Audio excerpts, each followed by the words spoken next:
Good boy. Did you say hi? Bacon strip. Must eat the bacon strip.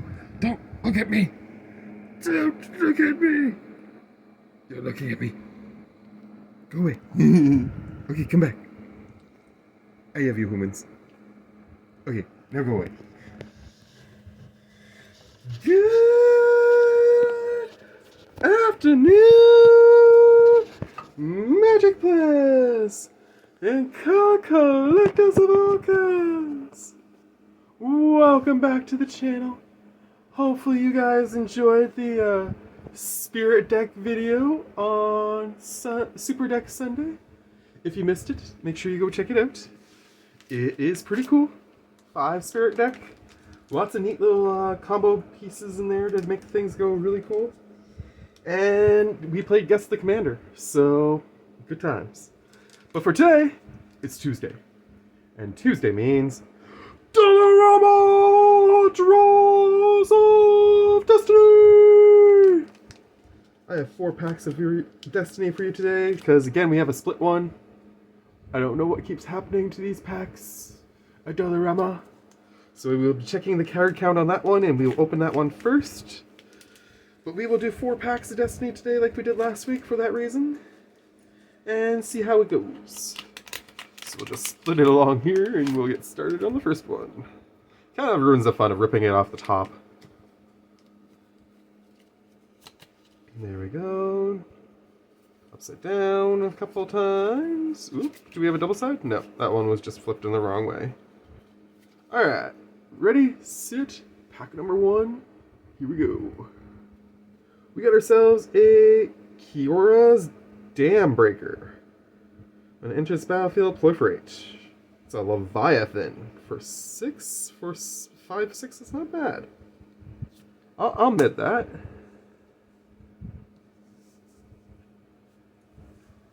I just want to make sure we have enough space that we're not going to fall off the edge there, and that you can still see mid. Alright, so we'll go left to right. We'll go top, mid, bottom. If I get any legendaries, I'll put them there, and lands can go beneath the bottom. Actually, legendaries can go beneath the top. We'll leave this space blank. Okay, we're good. So we got ourselves a swap. We got ourselves an old card. A little bit damaged, but still looks really cool. Memory Lapse. 95.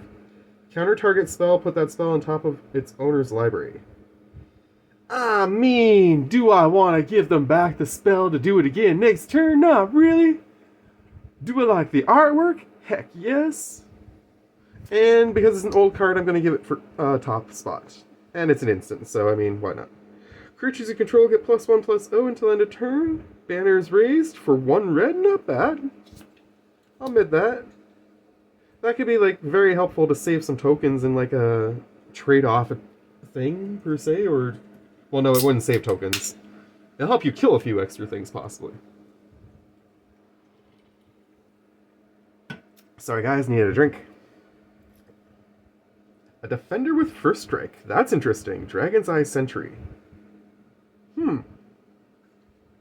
Wonder how that works. I mean, I get how it works, don't get me wrong. When he blocks, he's got first strike, but still.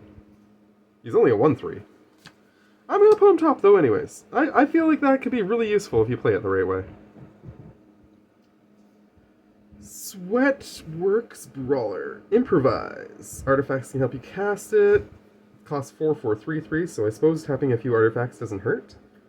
And it has Menace, which isn't bad.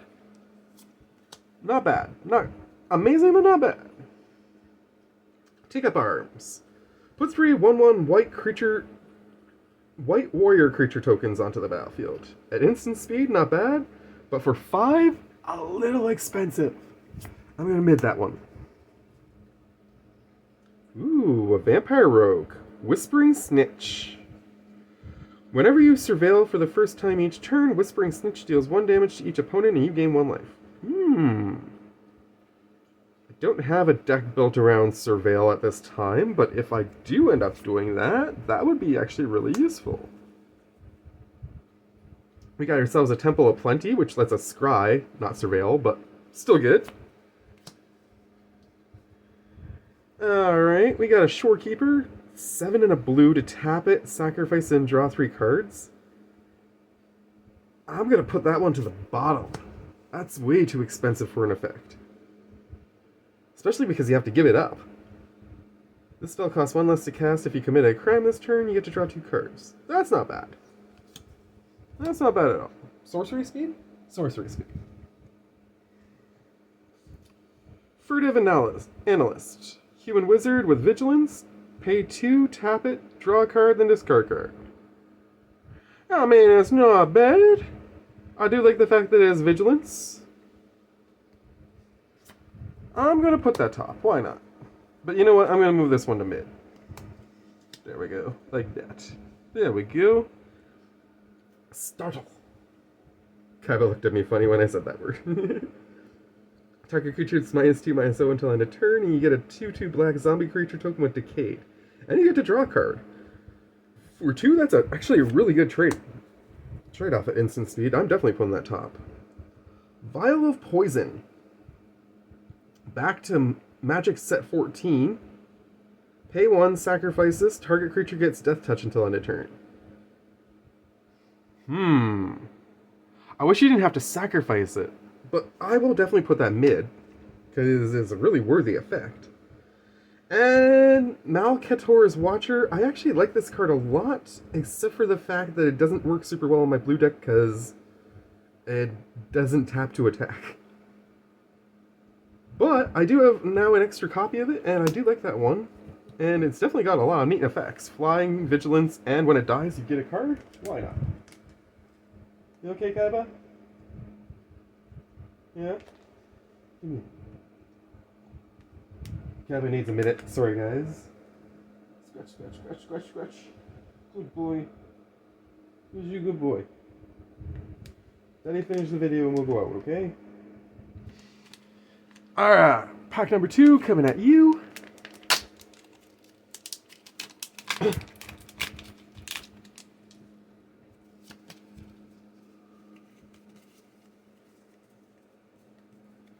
No flipped over cards this time, it doesn't look like. By which I mean flipped around. We got a bunch upside down. Alright, let's see what we got. Zenith Flare. I actually really like this card, except for the fact that I don't have a deck that works on cycling. When I build a deck that works on cycling, I am definitely including this card for this. Unfortunately, this is now the second copy, so I won't be including it twice, but it's a really neat effect. Whenever you play this thing, it deals X damage to any target, and you gain X life, where X is the number of cards with cycling ability in your graveyard. Pretty good if you actually have a bunch of stuff. Ooh. Oh, nice! Kazandu Reforge. Enters the battlefield tapped, you get a life, and it gives you red or green. I've never actually pulled one of these before. I usually only get the Rugged Highland version, so nice. I can double up on life triggers in one of my decks. I'm not sure which one I'll do it to, but maybe we'll put in the werewolf deck. I do love my werewolf deck a lot. An older looking card, 95, yes. Asian Bureaucrats. Cost 2. Whenever you tap this thing, target creature with power no greater than... Oh, you tap this and then you can tap target creature with power no greater than 2. Interesting. Kind of a weaker effect, but I suppose if you played it the right way off of yourself, maybe it might work. Another older looking card, 93 to 2000. It hits just underneath the mark that we count towards. Sacrifice 2 lands, destroy target land. Huh. Keldon Arsonist. That doesn't seem very good. Fields can be replanted, settlements can be rebuilt, burn it all. Because of the flavor text, I'm going to put it to the top. But that seems vicious, and I probably won't play that. Creatures you control get +2/+0 until end of turn, at instant speed for 3. Pretty good. Frostfist Strider. Ward 2 for a 4/4 that costs 5. And when it enters the battlefield, tap target creature an opponent controls and put a stun counter on it. Not bad, not bad. Definitely mid-worthy. Ooh, Choked Estuary. Enters the battlefield. You may reveal an island or a swamp from your hand. If you don't, it enters tapped. Nice. We've been getting some really nice tap lands. Or dual lands today, I mean. Trench Stalker. As long as you've drawn 2 or more cards this turn, this thing has Death Touch and Lifelink. I'm not sure if I have a black deck that really works on drawing cards that much, but except for my Rogue one, and I'm not putting that in there. Are you okay, baby? I may have to pause this video midway through and actually come back to it. When Inspiring Captain enters the battlefield, creatures you control get +1/+1 until end of turn. For 4, that's alright. Pay 2 to tap a target creature. It only costs 1 to put it into play the first time, though, and it's a 0/2. I'm going to put that top. Why not? Mog War Marshal. Goblin Warrior. Nice. Need more goblins. Has Echo. That's annoying, but I can deal with that. When it enters the battlefield or dies, put a red goblin token onto the battlefield. Nice. It's a 1/1. I like it. I'll keep it. Up top. Corpse Cobble. As an additional cost, cast this, sacrifice any number of creatures. Create an XX blue and black zombie creature token with menace, where X is the total power. Ooh, damn! I like that a lot. That's, I think, might be the pull of the day. I have yet to retouch my zombie deck, the original deck that I actually built, in quite some time, but that might be replacing something in it. Prowling Pangolin. When enters the battlefield, any player may sacrifice 2 creatures. If a player does, I have to sacrifice this thing. And it's not bad. Anointed Deacon. Vampire Cleric. At the beginning of combat on your turn, you may have target vampire get +2/+0 until end of turn. I like that. Costs 5 to put into play, though, so I'm still going to admit it. And Otherworldly Gaze. Look at the top 3 cards of your library, put any number of them into your graveyard, and the rest back on top of your library in any order. And it has Flashback. I'm going to put that top. Why not? I am going to briefly cut this video here. Apologies, but it'll be like nothing happened to you guys. Watch. Ooh. Oh. And we're back. See? Like I said, it's as if nothing happened. And to be honest, nothing really did happen. I tried to get Kaiba to go outside, but he doesn't want to go back because he's bored of being out in the yard. But at the same time, it is way too freaking hot out there today to be walking him in the city. Puggies are very special, in case you're not aware, because of the way their faces are messed up. Apparently from how they were bred, which kind of makes me sad, but they are still very, very cute, but unfortunately they have very hard time with their respiratory system, and they can't cool themselves as effectively as other dogs. So if I were to take him out there right now for a walk, I'd barely get him 2 blocks, and he'd probably be completely tuckered out and need to be carried home. And to be honest, the heat kills my asthma too, so... oh well. Brief intermission for nothing. Back to pack number 3, coming at thee. Try to get this video done, and if I'm lucky, get also the second episode of New Set versus Old Set done today before I have to get ready for bed and such for tomorrow's shift. We got another Leviathan. I'm not sure how often I'm going to want to use that, to be fair, but what did I do with it the first time? Did I admit it? I did admit it. I'll still admit it, just for this round. If I get a third one, though, it's going to the bottom. Swamp. Okay, this is creepy. Did we pull the exact same pack? Did we pull the exact same pack? I'm gonna laugh if we did. Holy crap, we might have. 3 with Centaur Soul in this? Because I know I've seen the banners one. No, okay, we finally hit a new card. That was freaking weird. The first 4 cards in a row were all completely Yeah, alright. Sorry. I'm still happy I pulled a second one of these, though. I'm not sure if those are worth any of the money. Hopefully they might be. That one's in better condition than the first one was, which is good. It's always nice to have an extra counter spell that I didn't have before. Target creature you control gains protection from the color of your choice until end of turn. And this thing has rebound. That's a pretty solid instant. We like that. And now we're back to the same stuff that we had before. Take up arms, yep. Ooh, new dragon. Broodmate Tyrant. Flying. When it enters the battlefield, create a 5/5 dragon token with flying. It has encore of 5 black, red, and green. That sucks. It costs 7 to put into play, and you have to pay an 8 encore to keep it in play. For a 5/5 of I don't know. Let me know in the comments what you think, but I think that's pretty steep for a freaking... All you get is a bonus token. Karthus was not the first tyrant of Jund, nor will he be the last. I'm gonna admit that. My instincts, as much as I'm excited to pull another dragon, my instincts say mid that. Temple of Plenty. Ooh, Disfigure. Alright, we're hitting some different stuff now. Target creatures -2/2 until end of turn. Decent for one.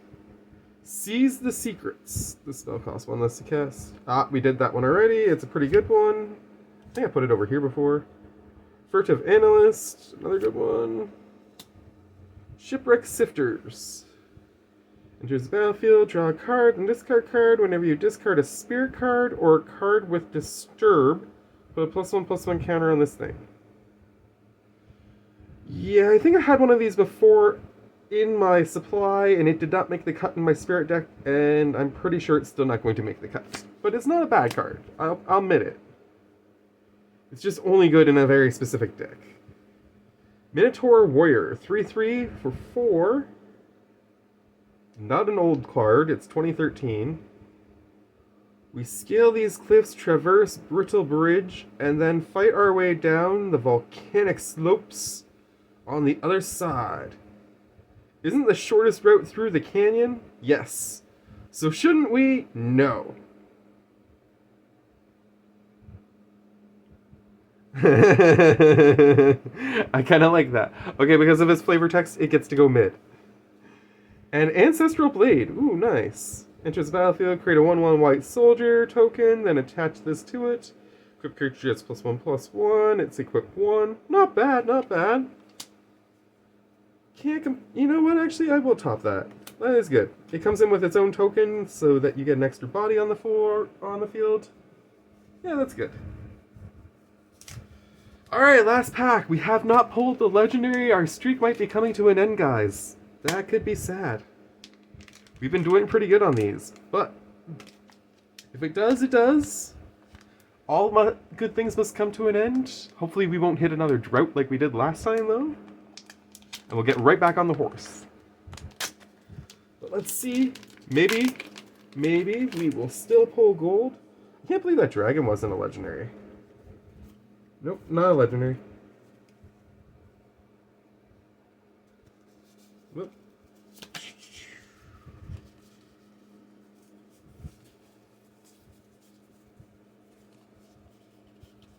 Alright, here we go. Convolute. Counter target spell unless its controller pays 4. Costs 3. Because of the artwork, I'm going to put it top. Sumala Woodshaper. When she enters the battlefield, look at the top 4 cards of your library. You can reveal a creature or an enchantment from among them to put it into your hand. The rest go on the bottom of your library in a random order. The fact that it costs 4 is why I'm going to admit it. Core Soldier. Core Aeronaut. Costs 2 white, plus kicker 1 and a white, flying, and if you kicked it, target creature gets flying until end of turn. Not bad. Fume Spitter. Sacrifices to put a -1/-1 counter on target creature. Okay. Doesn't cost anything to sacrifice it. Another core soldier ally. This thing has first strike as long as it's attacking. Decent. Yes! We are still in our pull streak! The legendary in the last pack for the victory! And it's a new one. Flying first strike. Whenever an aura or equipment you control is put into a graveyard from the battlefield, you may return that card to its owner's hand at the Ooh. I like her a lot. Nothing is too broken to I like her a lot. Goblin Artificer. Scalp Welder. Tap it, sacrifice an artifact with mana value X. Return target artifact card with mana value less than X from your graveyard to the battlefield. It gains haste until end of turn. I like it. Especially because it's a goblin. More goblins, better for me. Dragon Engine. Dragon Engine gets +1/+0 until end of turn if you pay 2. And it is not actually a dragon, which is kind of weird. From a distance, dormant dragon engines can be mistaken for harmless statues. By the time you get close enough to spot the scorch marks, it's too late. I'll admit it, but I'm disappointed. If it was a dragon, it would go top. Unholy Indenture. Enchant creature, when an enchanted creature dies, return that creature to the battlefield under your control with a +1/+1 counter on it. Nice. Costs 3. I think that's alright, though. I would pay that. Perilous Mirror, 2. When it is put into a graveyard from the battlefield, it deals 2 damage to target creature or player. To Mirrodin, an explosive. To Phyrexia, a missionary. I like it. I'm going to top it just because of the flavor text. Tunneling GOP. This thing has landfall, so whenever a land enters the battlefield under your control, it deals 1 damage to each opponent. Awesome. It's a 3/2. You know what? I like it. I like it a lot. Search Warrant. Target player reveals his or her hand. You gain life equal to the number of cards in that player's hand. Okay. It only costs 2 to play. I like it. Grasp of Darkness. Also good. Target creature is -4/-4 until end of turn for 2 black. Golgari Gilgit. And Wanted Scoundrels. When this thing dies, target opponent creates 2 colorless treasure artifact tokens with sacrifice. Why do I want to give target opponent that? Huh. Trust me, the reward's not worth it. Yeah, not for me. I'm gonna admit, I'm gonna bottom that. I don't like that. I'm sure there's a way that I can make people pay for that. Like if no, I can't even put that in a Keybo deck though. What the heck would I want to put that in? I'm gonna keep that bottom. Alright, we did hit our legendary. We kept our streak alive. It is a new one and a really good one for some of the decks that I have. There is one deck that I want to edit in the near future, and it's probably going to go in that one. And you're going to be kind of surprised which one it is. Anyways, that has been our Tuesday episode of Dollarama Draws of Disney! I hope you guys have enjoyed this episode. Apologies again for the intermission. Much love to you all from me to you. Take care, and